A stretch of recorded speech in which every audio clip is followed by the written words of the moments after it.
Yo, what's going on, everybody? What's up? Hey, for people that don't know, who we got in front of the camera right now? Icy. Lil Mike, I'm too little for this shit. For sure. Now, you know what I'm saying? I got y'all here because of, you know what I'm saying, Lil Soc, Dallas legend. You know what I'm saying? He recently passed away. You know what I'm saying? What did he mean to y'all? Should I start first? Yeah, start with me. Yeah, you was the wife? Was. Well, he was my ex-husband, but before that, we knew each other for like 5 years before we got to that. Actually, the only reason I ended up loving him was because they loved him first, her and my daughter. When we used to live in these apartments, they were little. She was what, 4 or 5? Who was how old? She was 3 or 4. Yeah, actually 4 because Jordan wasn't born yet. And he used to buy all the ice cream and play with the kids and look out for the kids. And every time you looked up, it was Lil Soc this, Lil Soc that. We weren't even thinking about being together. But after that, we just kind of grew a good friendship. He was very genuine. And we just later on met back up 5 years later. And boom. So. Now, go ahead.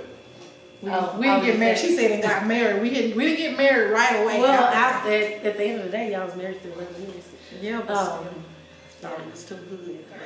So, I mean, now, you know what I'm saying? A lot of people that didn't know him personally, how would y'all describe his character?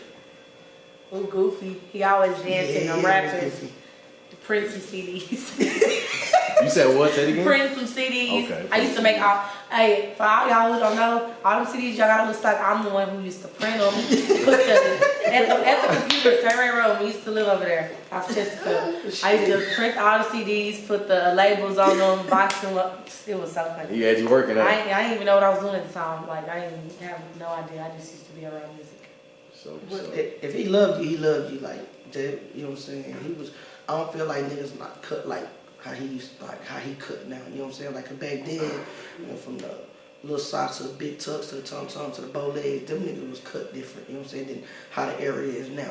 So you know what I'm saying? That type of nigga right there, bro. If he loved you, he loved you. And if he gonna look out for you, he gonna look out for you. You know what I'm saying? Right. For sure. Now, you said something there, you know what I'm saying? You said they would cut different. I mean, how would you compare the music scene from back then to now? Oh shit, I'm cut different because that's where I grew up in. You know what I'm saying? I'm just still relevant today. Sure. You get what I'm saying? So I come up under them niggas. You know what I'm saying? I mean, any nigga.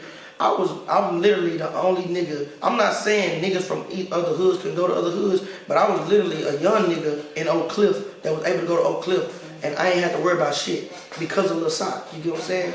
So the era of music to me is different because them niggas. I'm not saying niggas not solid, but their definition of solid is different from the way OG's definition of solid is. You know what I'm saying? Right. Like them niggas didn't have to have guns to kill a nigga. They fought, bro. You know what I'm saying? They got that shit off their chest. They fought. Yeah, nobody wasn't trying to fight. But nobody. That's one thing he's known for, like to fight. Like he don't have to know you, and I can just witness, like not being in detail that he didn't. I've been in the car with him where he's seeing somebody be bullied. Yeah. And he didn't even know the kid, and he took up for. He didn't play with bullying. So people probably look at him like he was a bully because he good with his hands, but. He is really a very genuine person, you know. Like when he get mad, everybody got a mad side. Some people's mad as here, some people mad as here, and some is in the middle or on 20. If you touch him the wrong way, his people, his kids, anything, he's flipping on. He don't play about kids or nothing. He don't even gotta know. He's real passionate, huh? He's very passionate. He don't even have to know you. If he see somebody doing you wrong, that's just how that's why I say he cut different. Right. He cut from a point to where he not just gonna look at some fucked up shit happen. He gonna get in. He'll put his life on the line for it. You know what I'm saying? That's just how he was cut. For sure. Now, what are some things that you guys can say that you learned from him while he was here? Well, you will learn. Sir. Oh, yeah, I could say like growing up, like I learned like he the person that gave me my name JG, like my initials, but he the one that started calling me JG since I was like 4 running track or whatever. He the one that used to make my signs. Then it's into the bleachers. I swear to God, like that's how I like was motivated to run track. I was not gonna run my fast run track. But yes, like that was my real like stepdad. So he showed me like to protect myself. Like I was always have my guard up with anybody, friends, like before people really even met me. So I don't know. Like, I could say I got that from him and my mama, because, like, that's how I was just raised. But, yeah, no, we don't play that shit. So. What I learned from him, I'm not gonna lie, this probably gonna sound crazy, but I really did learn how. I don't look hood, but I'm a hood chick. And I know how to be observant. But he showed me some being observant on a whole different level. And just to watch, you know, he have a line in one of his songs, real recognize, real fake, recognize fake. I'm about to put some sofa down because I'm surrounded by snakes. Damn. That's hard. And I use that all the time. And my level of discernment with peeping game on people, even if they making a friendly gesture, sometimes it's something underlying. I used to think he overthought, and he still would overthink. You know what I'm saying? Even from the day that we weren't together again. But it'd be some legitimate stuff about it. Like, I can get along with a rock. Right. I thought he would be too defensive and uptight. But he was like, you can't be like that. But I be like, well, if they try me the wrong way, they gonna find out. He was like, you don't need to give nobody a chance to try. I just, so that. That's true. So. For me, bro just told me, you know what I'm saying, how a real nigga love other real niggas, you know what I'm saying, like how to be solid, you know what I'm saying, how to hold your own foundation down as a real nigga without worrying about what other niggas say, you know what I'm saying, just and passionate, bro. Like when I tell the nigga passionate when he perform, you know what I'm saying, that's how I'm passionate now, you know what I'm saying. You know what I'm saying, I was that nigga first hype man, little brother, you know what I'm saying, so like when we talk about his little brother, I'm talking about like little brother, nigga, I know his brother, I know his mama, you know what I'm saying, I know the family, you know what I'm saying, so. That's real for Mike sure. came around when he was 13 years old. Yeah. He keeps saying 14, but it was 13. 13. So. And Soc was like, he had asked another, which is I wouldn't care, but he was like, look, my little brother, he coming over here, gotta look out for him. Mike caught the couch. Yeah, He that's stayed. real though. That's He real. was like, he was like, I didn't care. I knew if he trusted to bring somebody in that house, that it was a reason that he did it and trusted him enough. So. He was solid for sure. Yeah. Oh yeah. Now, Miss Icy, I know that Lil Soc valued your opinion with his music. You know what I'm saying? What are like some of the creative processes that you witnessed with Lil Soc?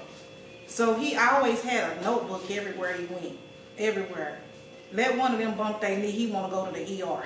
I mean, like, am I lying? Anything happened, he wanted to go to the ER. And like, it was like, okay. I held myself with the pencil in my hand at home. Yeah, he want to go to the ER, so we're at the ER. I said, Oh, you actually went? We went to the ER because that's, come on, let's go. I mean, moving fast, packing all the stuff up to go, and we get all three of the kids and we gone. And they tell us nothing at the doctor. And then one doctor didn't give him the answer. He was gonna. It sounded like he was gonna be the doctor. Like, and the kids been looking, but they laughed about it later on. But like him and her, but anyway, you making me get off subject. Hold on. So he would have a notebook like at the ER, and so we could be anywhere. And so he would write, and sometime at night he'd just sit in the bed and he'd write, and he would rap something and he'll be repeating it over and over again, and then he would say, babe, how does it sound? He'll rap it for me, you know. And a lot of times he would rap it and then he'll put the whole concept together, do the whole song, and tell me what I think. And then I would literally tell him, no, that don't, take that word out, it sounds like you put too many words. He's like, you think so? I'm like, yeah. He's like, all right, he'll change it. Yeah, he really would. So sometimes he would have a whole song done, and before he released it, he'd ask me. So fast. He can write fast. He never wasted a studio session, 30 minutes, and that's it. He got a whole thing. Yeah, he can finish the whole thing, a whole song. All these, I mean, he direct his whole studio sessions. And the song All Night, All Day was one of the songs he did when he first got out in 2016. And I remember he wrote that song, and then it was just like the way he came up with it, he just was playing. And he just kept saying all night, all day. He was using this raspy voice. And I said, man, that sounds like a hit that can go on the radio. He's like, you think so? That's his favorite. You think so? I'm like, yeah. I said, I promise you, I don't know what happened, but that song gave me chills. He said, all right, let's go shoot a video. Just like that.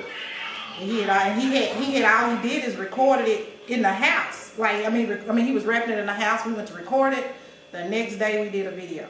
Man, quick process. Right The there. guy that did it really did That a nigga good knew job. that nigga knew the lyrics as soon as he wrote them. Like he really did. Like I ain't gonna lie, I always been amazed with how fast he. You know, I didn't even know the process, but when I first went in there, it's like somebody directing something. I mean, he really knew what he was doing. He ran this whole session, but he took advice too. So now JG, I know you just started rapping about a year ago. Yeah. You know what I'm saying? What impact did he have on you when you started music? Shit, write. Motherfuckers tell me, don't even write, just go freestyle. I literally got songs in my phone like forever. I mean, since forever. And I've been writing. Like, that's how I make my music. Like, I can freestyle, but I tell people I make music, so I'm going to write it down. I'm going to, like, this, I want it to be detailed. So that's, like, the first thing off the bat. For sure. Now, what about you? Did he have, like, an impact on you with the music Oh, thing? yeah. He better have that. They got a song yeah, we too. got, I mean, like, I was literally, like, when he would probably tell Icy, you know what I'm saying, what they sound like after he would tell her and they do shit, I would be in the studio with him, you know what I'm saying? Like, I'm gonna lay this track down, Lil Michael Jr., like, you know what I'm saying? Yeah. He would lay the track down, you know what I'm saying? That's why I would know his words so good then. I knew the nigga, like, I knew bro really loved the nigga, like, my name was in his songs, you know what I'm saying? It was just, you know what I'm saying, it was played on the radio, you know what I'm saying? Niggas probably didn't know who I was, but they seen me when they see me with him. I mean, bro, he literally one of the first niggas that took me under his wings and let me go everywhere with him, you know what I'm saying? I didn't even know this was his stepdaughter. When we was DMing each other, I didn't even know, like, I'm like, I see your mama? Like, Cause they was little when he was around. like, so, yeah, so like they was little, but I was little too. You know, I was just a teenager. Yeah. Right, I'm just, right. you know what I'm saying? I'm just a young kid. You know what I'm saying? Trying to prove my loyalty to a nigga that I feel like is an OG. You know what I'm saying? But he more like, you ain't gotta prove nothing to me, little bro. I see what type of nigga you is. You know what I'm saying? So for me, I mean, you know what I'm saying? To me, he was like my blood brother, bro. You know what I'm saying? He wouldn't let a nigga touch me. That's just straight up. Neither one of his other brothers would either. You know what I'm saying? So they were like another family, bro. He would walk in my granny house and be like, hey, Miss Mildred, I'm gonna take him for this weekend. My granny was cool with that. She knew where I was at. You know what I'm saying? That's real.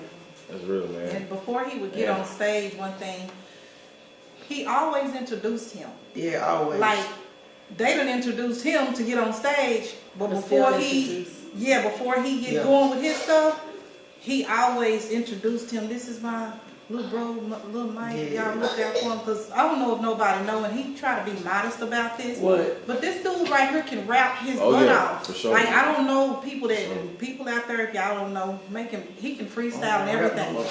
He can rap. So that's where that passion, the way he rocked the crowd. She right though. She I can see the stuff that he instilled in him. Cause she know where it come from. Yeah, you know what I'm like, saying? I'd just be amazed to see him have know big where it come crowd from. attention like that. For sure. Now, you know what I'm saying? Lil Soc, he was on a hit single, Old Clip, That's My Hood. Now, it was a remix that came out like not too long ago, and he wasn't on the song. When you guys seen that, what was like your initial thoughts? How you make a remix with the originator on the song? I agree.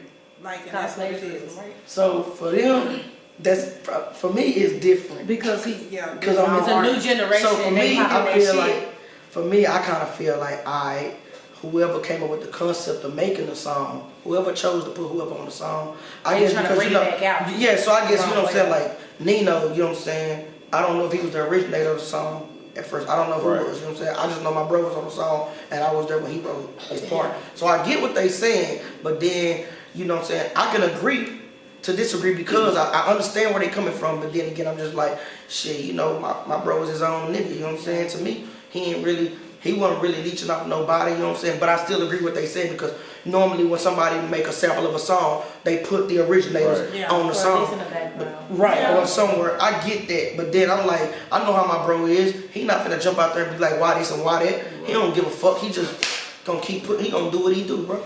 You know what I'm saying? I just think the Old Cliff, That's My Hood is a legendary song. Yeah. And I mean, people remake old school songs all the time, and that's okay, you know, but in certain senses, like the way this one hit, it would have been nice to have all the original guys on there and just add the other ones on there. That's how I would have seen. You know what I'm saying? Not throwing no shade on nobody, talking down, because you gotta create and try to keep it. But one thing for sure, whoever came up with the idea, they know that song hit hard.